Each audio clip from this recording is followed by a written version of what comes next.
Hi, I'm Susan Jabinski with Morningstar. It's the morning after midterm elections in the U.S., and at this time, it's unclear who will control the U.S. House and Senate. Here to discuss what a divided or a united government means for investors is Dave Sequeira. Dave is Morningstar's chief U.S. market strategist.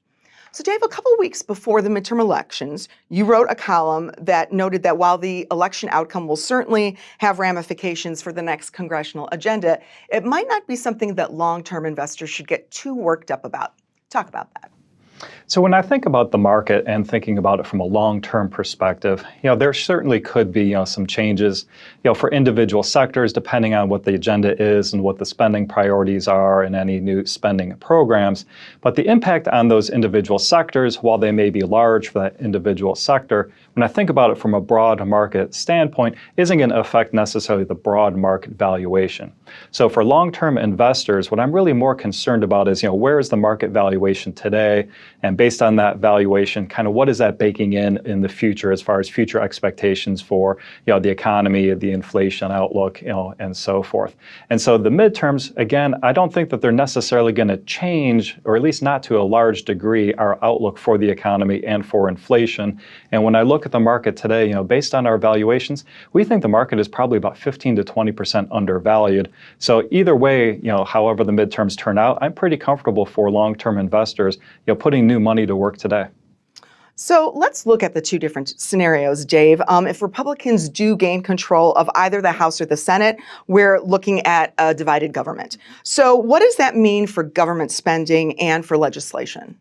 So again, that's really going to bring us back to a gridlock situation. And in that case, we just expect really a status quo of the current spending programs, that are out there today.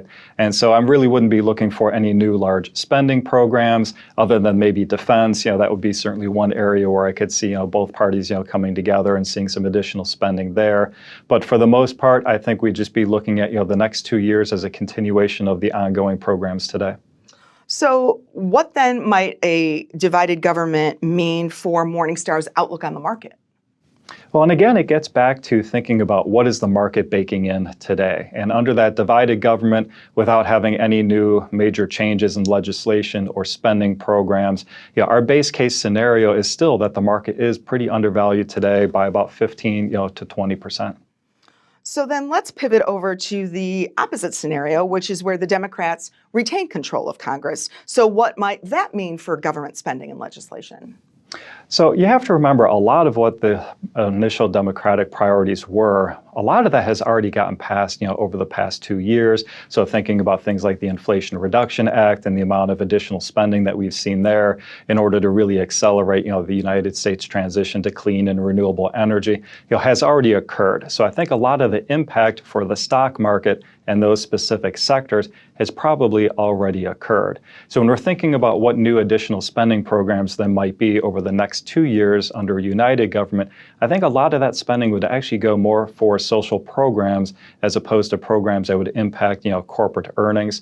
And so that's why we don't necessarily think that, that united government really would change our outlook, as far as the economy and for inflation and thus stocks. So, might there be changes then, though, to Morningstar's outlook for the markets if the Democratic Party retains control?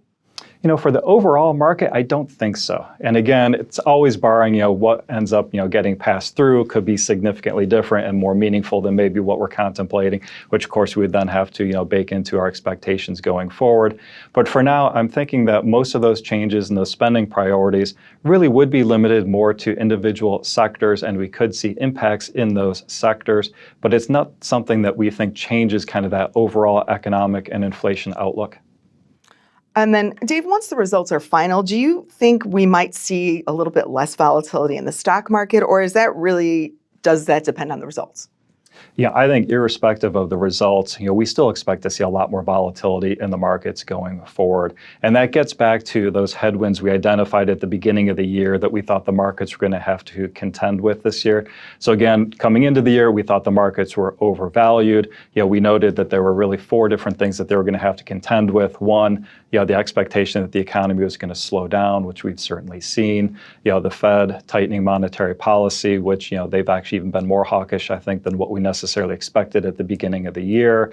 Inflation running hot this year. We still have yet to see inflation really meaningfully turn a corner and start coming back down. And our expectation that interest rates, were going to increase. So all four of those headwinds are still playing out and will play out probably at least for the next several months, if not the next quarter or two.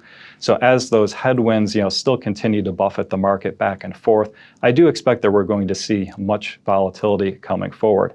Now, having said that, we do think that the markets are undervalued enough that if you're a long-term investor, you've got the intestinal fortitude to be able to weather these headwinds. I do think that when we come out of this later next year, you're going to be pretty happy that you were able to stick through that because, again, we do think markets, generally speaking, are very undervalued. Well, Dave, thank you for your long-term perspective amidst now political uncertainty, let alone market uncertainty. We appreciate your time. All right. Thank you, Susan. I'm Susan Jabinski with Morningstar. Thanks for tuning in.